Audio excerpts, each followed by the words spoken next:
پاسه، خان تیار و خاصه، خان داره به دورون صد فتح و حماسه، خان دوید به پاسه،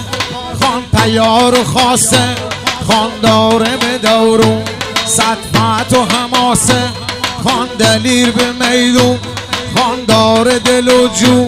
خان داره دل شیر، خان مرد سخندون، خان داره دل شیر، خان مرد سخندون.